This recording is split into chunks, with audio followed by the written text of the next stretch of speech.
তো আবারও আর একটা লাঞ্চের ভিডিও নিয়ে চলে এসেছি।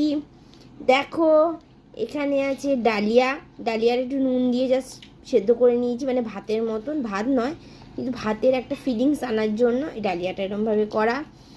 আচ্ছা, আছে কলমি শাক, আছে এখানে শসা, পেঁয়াজ, লেবু, স্যালাড, এখানে এই একটা মাছ আছে, আর এই যে এই একটা মাছ আছে, আর সব রকম সবজি দিয়ে একটা ঝোল।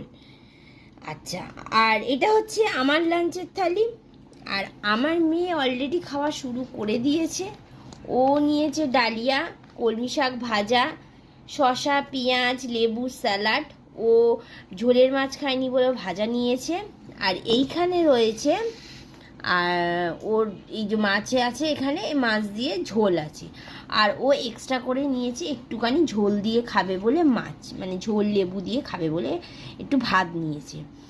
এটাই হচ্ছে আমাদের লাঞ্চের থালি। কেমন লাগলো সেটা বলো। আর আমার মেয়ে পনটা অলরেডি খাওয়া শুরু করে দিয়েছে। তো এটাই ছিল আমাদের লাঞ্চের থালি। কেমন লাগলো বলো, আর তোমার হচ্ছে তোমরা কি খাচ্ছ সেটা বলতেও ভুলো না। তো আজকের মতন এইটুকুনি, পরে দেখা হচ্ছে অন্য কোনো ভিডিওতে। টাটা।